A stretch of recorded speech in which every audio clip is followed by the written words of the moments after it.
Is your closet a hot mess? Maybe a little disorganized and cluttered? So the first thing I'm going to do is remove everything from my closet. So we're going to start by cleaning out the closet.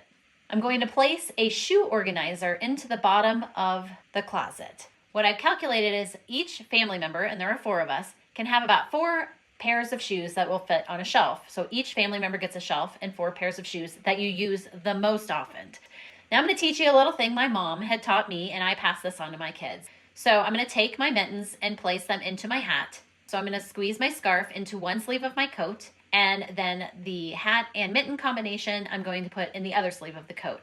So place your snow pants onto your hanger and then place that inside. And now your whole outfit is complete. Now we're going to talk about some of the things we can do with the shelves. And one of the things I like to do is get some white baskets, and I can even write the name of the family member on the basket so they can reach up and know that that's their basket. The same can be done of any hats, gloves, scarves, anything like that, and you can have a basket per family member on the shelves. Another way you can hang up some of your accessories is to get a dollar store trash can.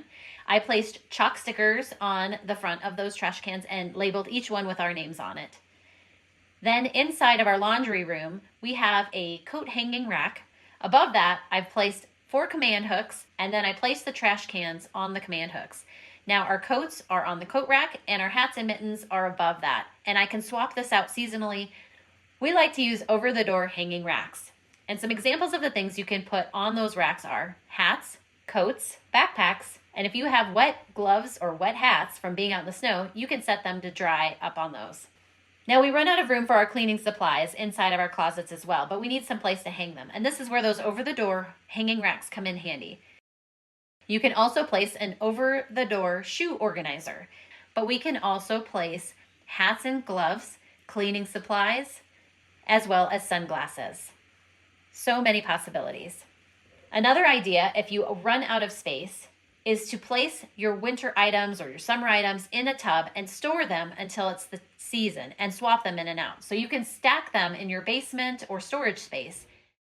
I grabbed 3 empty soda containers from my home, and then I hit the dollar store and bought mesh cups, this rack with hooks, a couple of these soft storage boxes, and these cool planting pots. I have this closet that isn't really used effectively. It's more of a catch-all for things I don't want to deal with. I wanted to make this space much more organized and usable, so I took everything out, measured the dimensions inside, and realized it was about the size of an IKEA tabletop I had. The table fit almost perfectly, but I did have to have my husband cut a little piece off the end so that it would fit around the frame of the door because it was just a little too big. Once I got the table set up, I started using the tension rods to store my ribbon.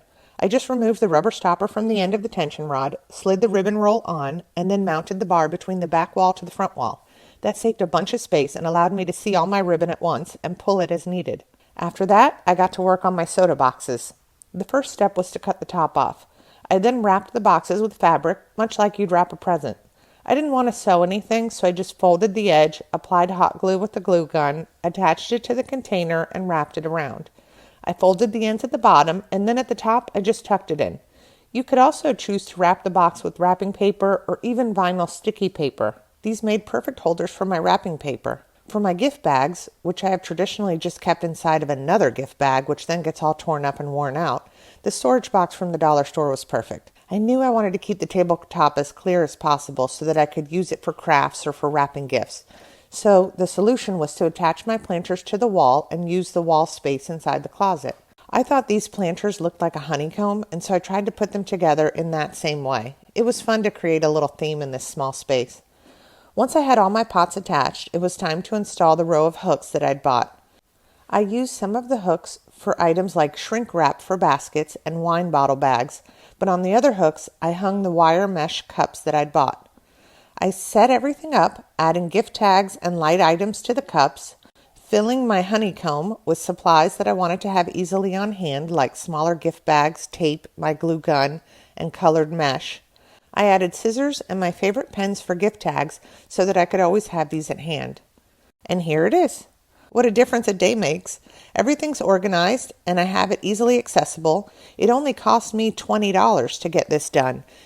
It may cost you slightly more if you have to buy the $3 tension rods or if you have to buy a $30 table to put in. I hope this inspired you to organize a closet and turn it into a space that you love.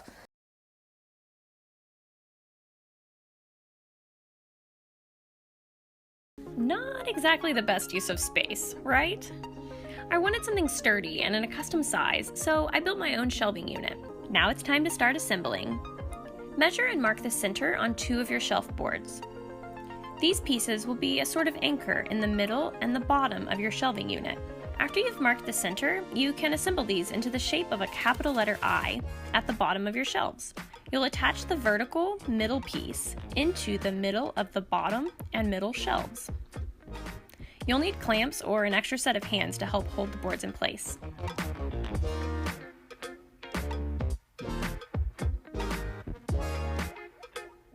Attach the I into your 2 vertical sides. The corner clamps really came in handy for this part. They'll hold the 2 pieces together so you can drill them. Repeat this to attach the top board. Make sure you put your pocket holes on the top of the shelf so that they can't be seen from underneath.